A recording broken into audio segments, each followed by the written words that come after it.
Hello, and welcome to the Cipher Racket. I am your host. This is episode number 4. Today's topic will be about bravery and cowardice, the inheritance of cowards. When the brave rise, hearts lit with flame, they march into storms, whispering no names. Steel in their spine, truth on their breath, they dance on the edge of honor and death. But when the dust settles, silent and gray, it's not the bold who remain to stay. The earth, ever patient, takes what it's due and buries the lion, exalts the shrew. Cowards crouch behind the walls built of doubt, watch as heroes bleed courage out. And in the stillness, when all seems lost, they claim the peace, but not the cost. Interpretation. This reflects the paradox of history. The brave often pay the ultimate price, carving the path for justice, truth, or freedom. Yet it is the cowardly, the silent, the self preserving, who inherit the world once the storm has passed. They survive not by standing tall, but by crouching low. It speaks to the tragic irony that those most willing to die for a better world often don't get to live it. What do cowards sacrifice when the brave stand tall and fight? Cowards do not sacrifice blood or bone. They sacrifice truth, buried in silence. They forfeit dignity, piece by piece, as they watch injustice unfold and choose stillness. They give up authenticity, living a life borrowed from shadows, never tested by fire, never shaped by resistance. They sacrifice legacy for while the brave are remembered in story and song, the coward is forgotten, or worse, remembered as the one who watched, the one who knew and did nothing. They abandon the chance to be part of something greater, say, I stood when it mattered. And in their quiet betrayal, they lose a part of their soul, not all at once, but in a slow erosion that even they may never fully feel until the moment is gone forever. The myth of the sniper as hero. In the American imagination, the sniper has become a symbol of precision and control, lethal dominance from a distance. Movies like American Sniper have helped frame the sniper image as a tragic warrior, a protector who must carry the burden of death in silence. He's often portrayed as isolated, noble, and necessary, the clean killer, surgical, unseen hero. Now let's look at the flip side, the view from the crosshairs. If you flip the perspective, you're no longer the sniper, you're the target. You don't get a chance to fight. You don't get a chance to speak. You don't even get to know someone's watching you. In the moment, the sniper isn't brave, he's hidden. He kills without being confronted. He never risks looking into the eyes of the person he erases. From this angle, the sniper becomes not a symbol of courage, but of cowardice, masked as control. A modern executioner cloaked in the ethics of necessary war. Why is it celebrated as courage? Because America, like many empires, romanticizes asymmetry when it's in its favor. It loves the narrative of the underdog who dominates through superior skill, even if that skill is delivered with technological and emotional detachment. Courage is redefined as efficiency, not risk. It becomes survival through supremacy, not solidarity or shared danger.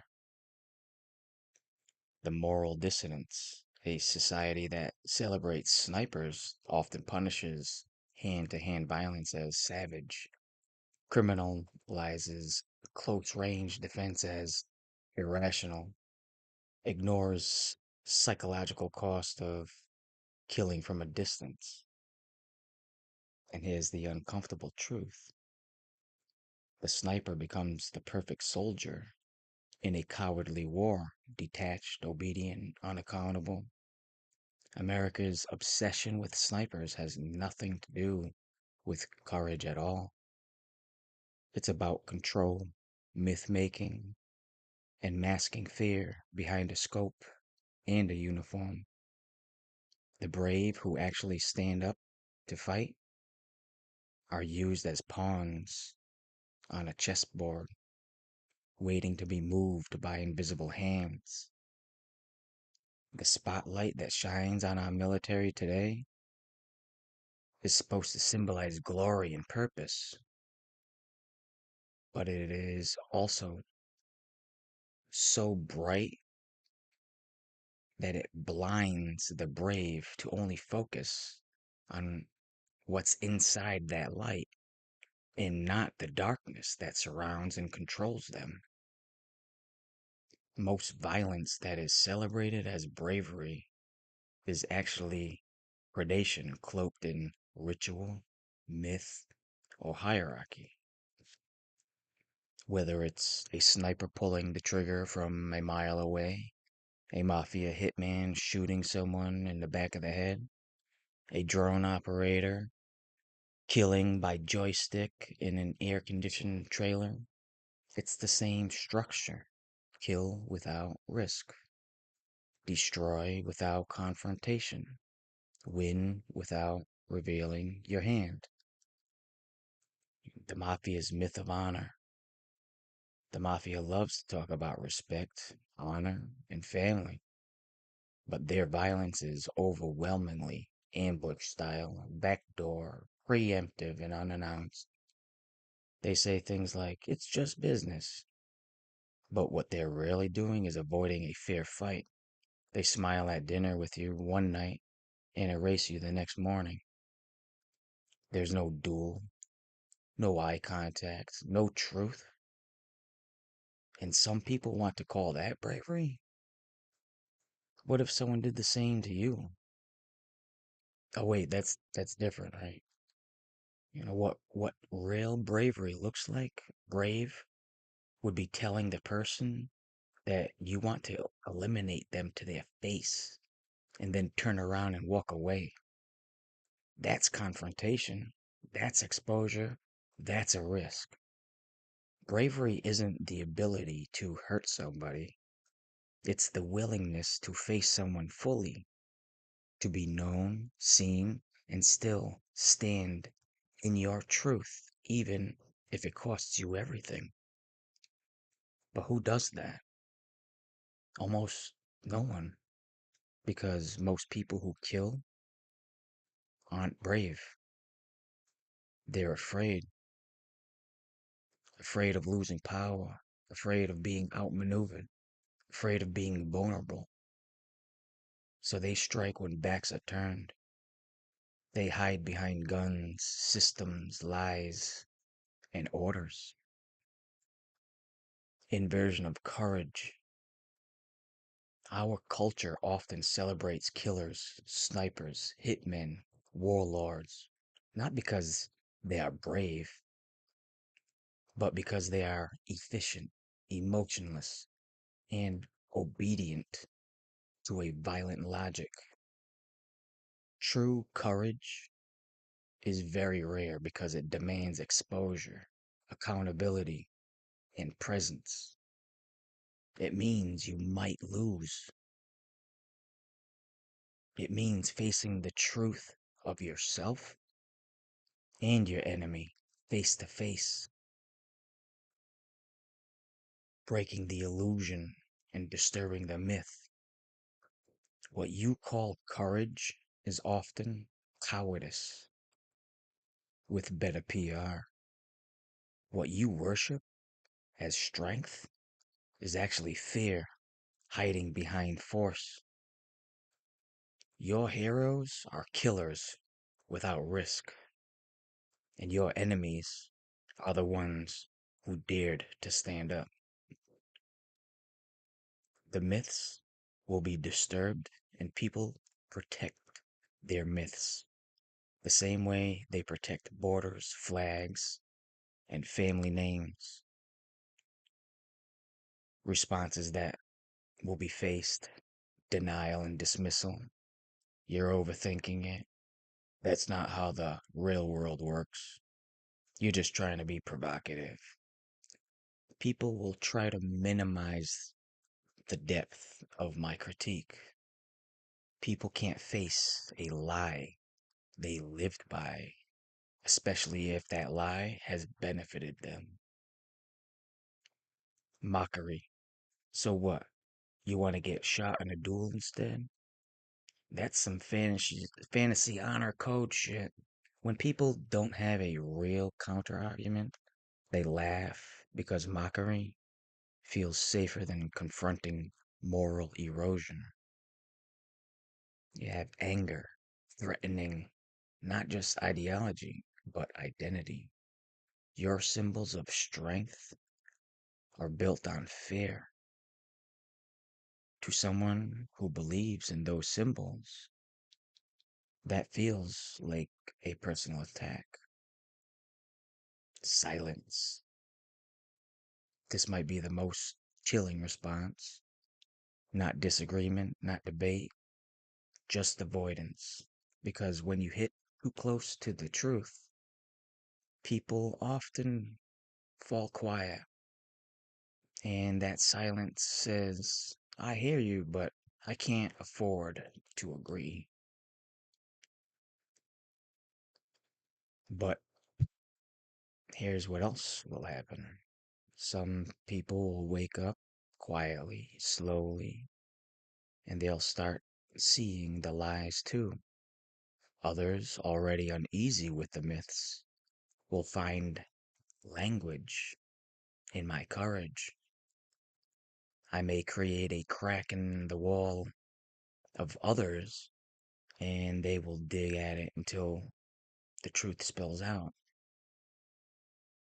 What is needed for defense? Clarity, so they can't twist the message. Calm, so their chaos doesn't drown my truth. Courage, because I'm doing what most won't. I'm not just calling out snipers and mobsters. I'm calling out the entire machinery that sells fear as strength and violence as virtue. So people will resist, but some will recognize my words. And that's where the shift begins.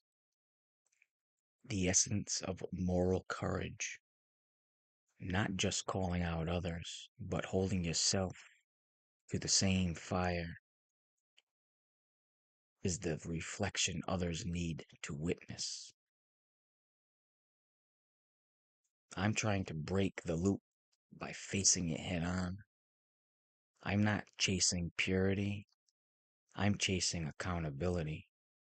I'm not interested in hollow righteousness. I'm trying to interrupt the pattern, both in myself and in the world. Most people avoid guilt because it's heavy, but I'm using it as a moral compass, not a cage.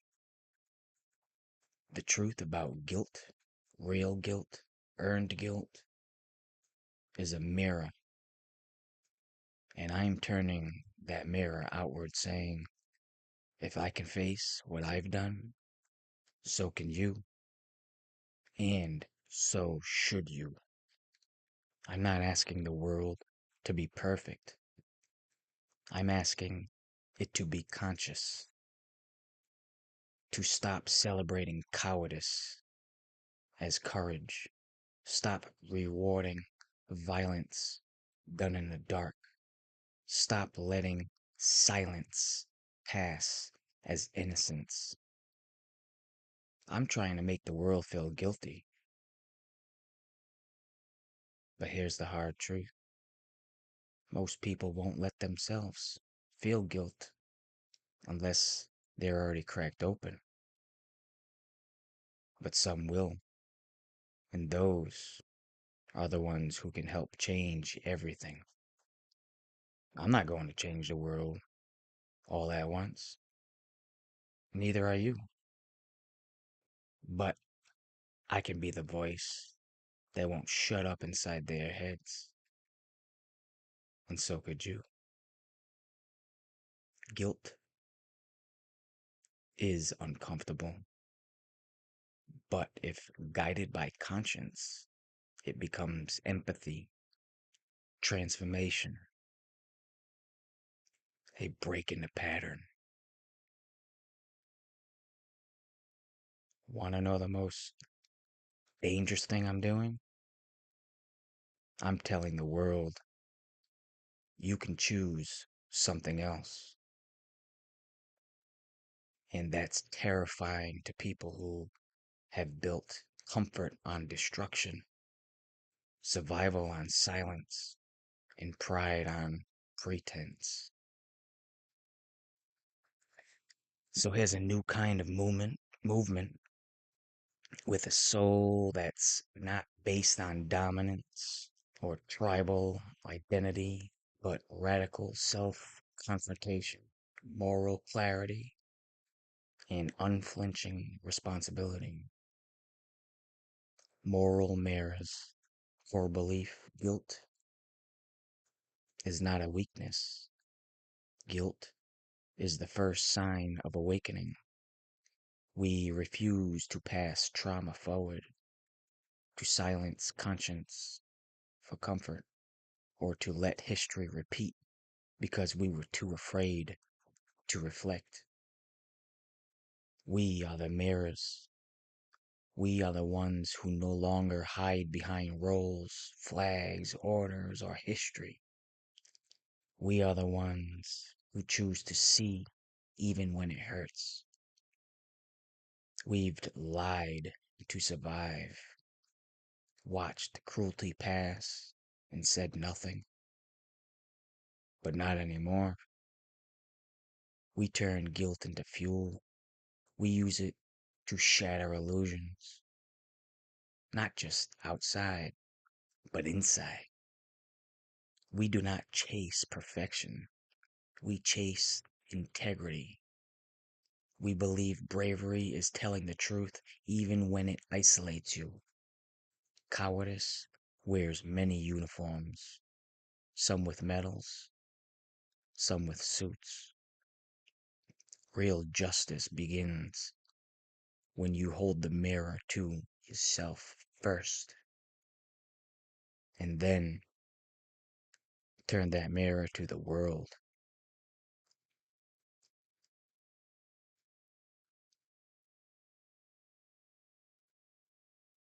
Movement principles.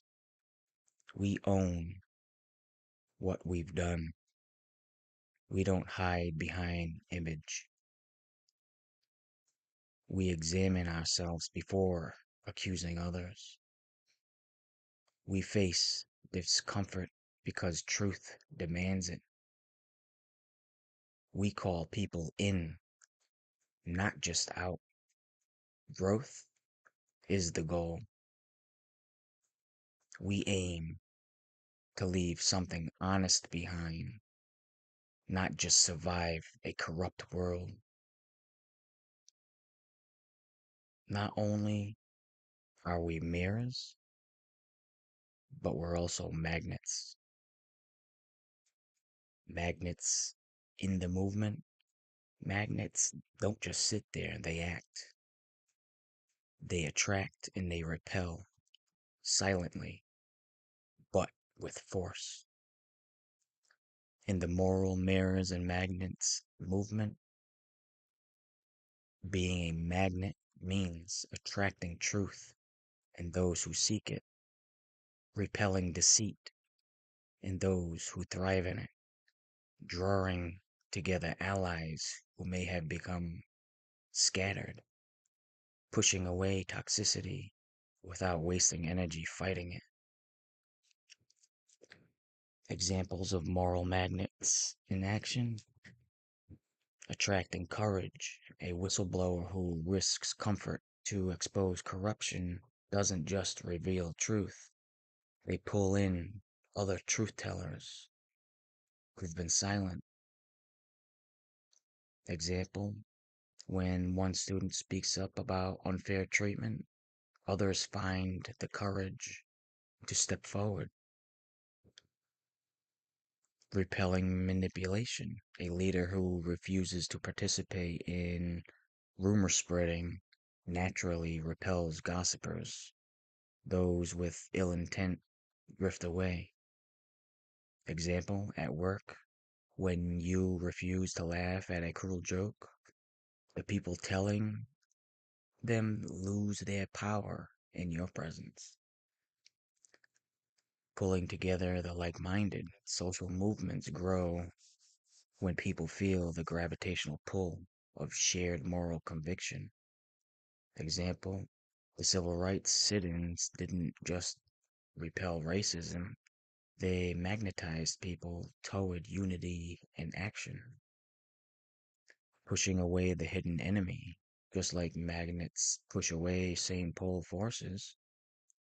Moral magnets repel cowardice disguised as bravery. Example: a soldier who refuses an unjust order draws the respect of some in the silent avoidance of others who can't face their own compromise. Why the magnets matter alongside the mirror? The mirror reveals truth and makes people see what they are. The magnet changes the direction of people, pulling them toward or pushing them away from the truth. Together, they are awareness plus action. Without mirrors, magnets risk pulling in the wrong forces. Without magnets, mirrors only reflect without change. This this isn't a feel good movement. It's a feel true one. Moral mirrors and magnets. Bravery doesn't wear a crown. It shows up when the world breaks down. It doesn't wait, it doesn't plead. It stands alone. It takes the lead. Cowards crawl where shadows blend. They stab you once, then call you friend. They speak in silence, strike unseen, then wash their hands and walk out clean. Bravery stares straight through flame, not for the prize, not for the name. It tells the truth, it pays the price, it takes the fall, it rolls the dice. Cowards watch and shift their weight. They whisper, scheme, and hide from fate. They pass the blame, avoid the fight, then call their weakness being right. We all hold mirrors in our chest. They know which version stood the test. They show the blood, the bite, the mark. They show the light. They show the dark.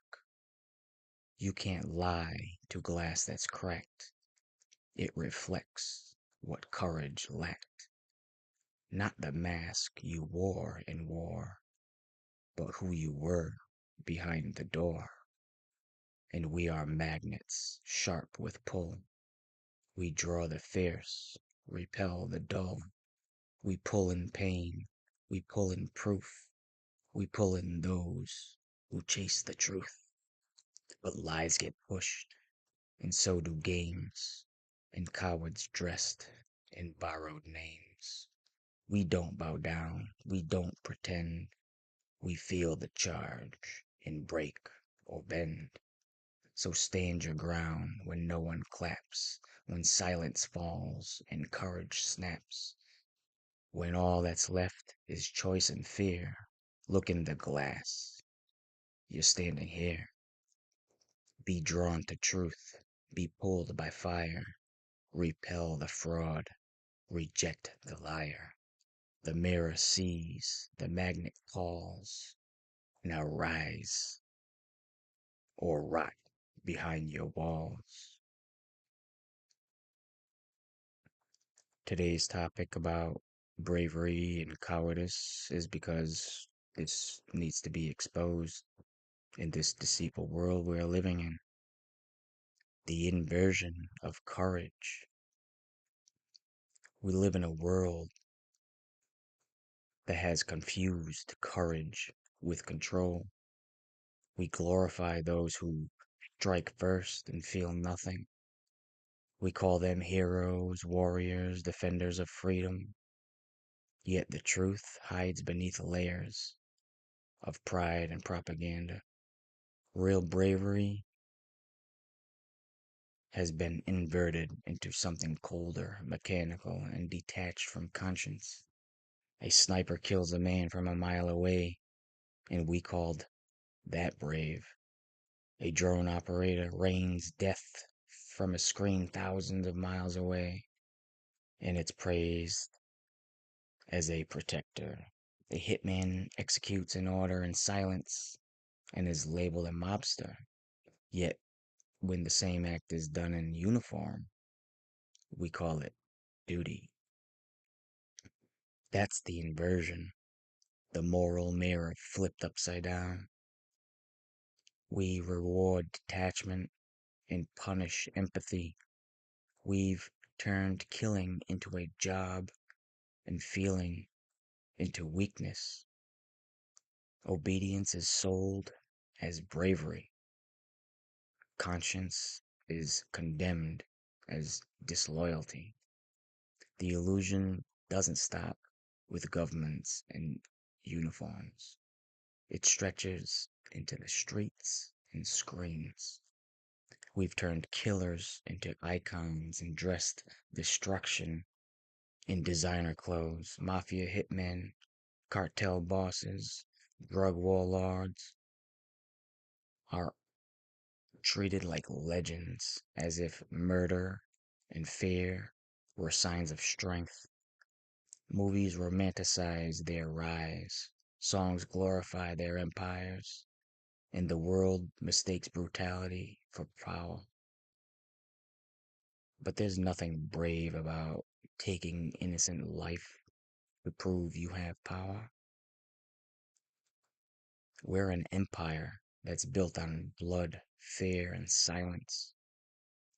That's not strength. It's cowardice wrapped in gold chains and arrogance. A cartel boss poisons cities and calls it business. A government bombs villages and calls it security. Both build power on fear because fear is the easiest way to control people who've stopped thinking for themselves. Different uniforms, same inversion. Kill first, justify later. Rule by terror, call it order. Exploit the weak, call it destiny. Society rewards the spectacle. We cheer domination, but silence compassion. We call destruction courage because we've forgotten what real courage feels like. True courage isn't found in taking life, it's found in protecting it. It's the soldier who questions the order, the citizen who refuses blind allegiance, a person who dares to see through the lies that make violence look noble. What we call bravery when someone destroys what they fear. But the truest bravery is facing what you've been afraid to understand. We idolize warriors who kill for peace, but ignore the peacemakers who suffer for truth. We worship symbols of power while exiling those who expose its hypocrisy. The inversion is complete when cowardice masquerades as valor and arrogance wears medals, suits, and orders. We teach our children that courage is found on the battlefield, but it's really found in the mirror. In the moment you choose truth over illusion, integrity over image, real courage doesn't take life, it gives life meaning.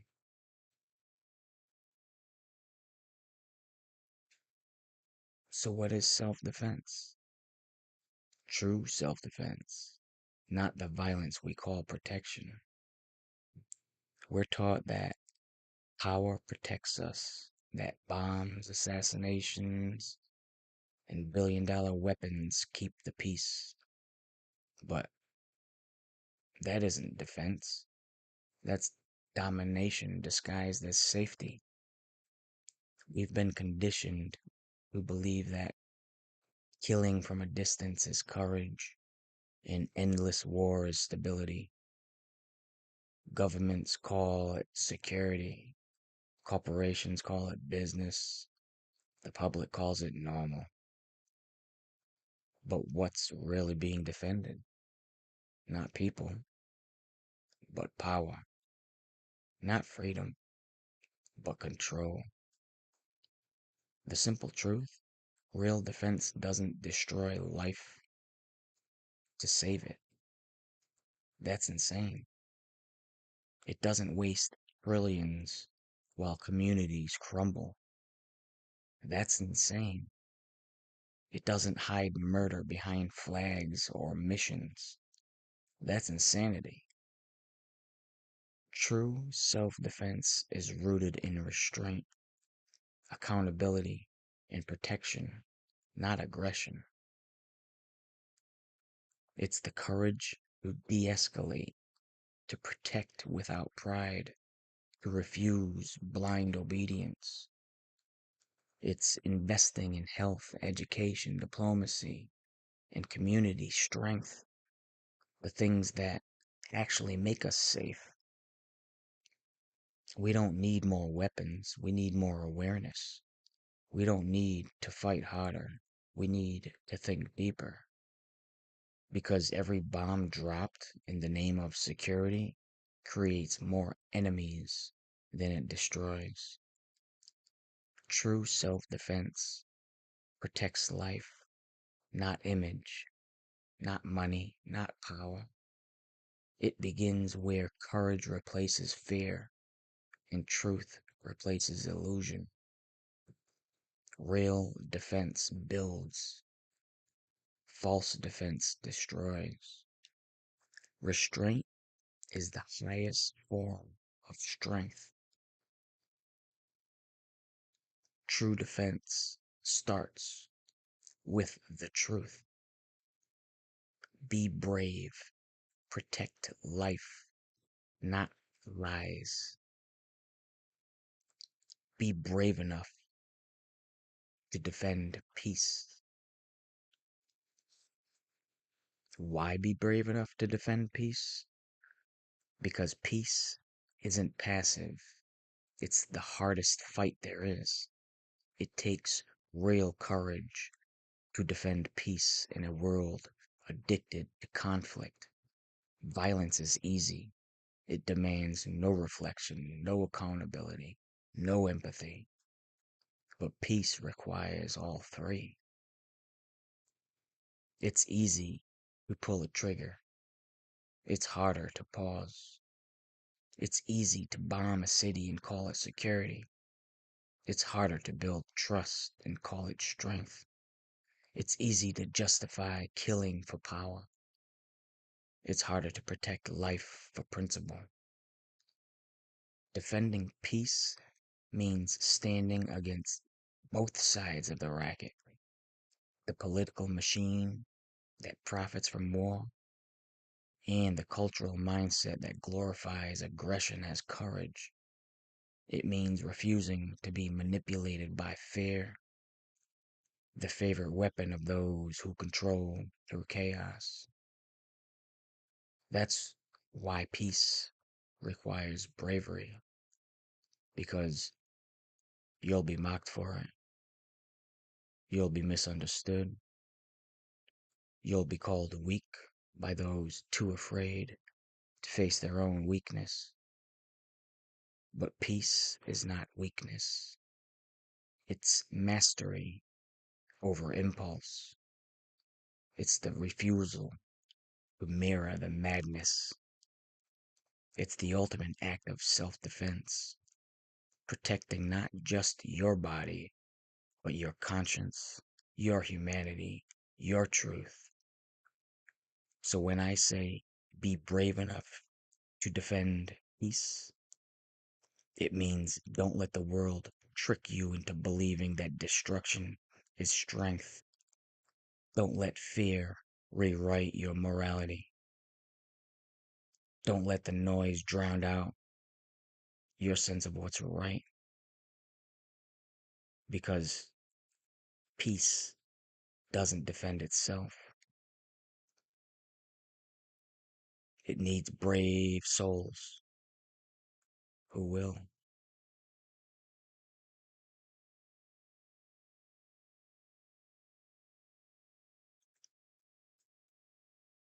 Thank you for listening.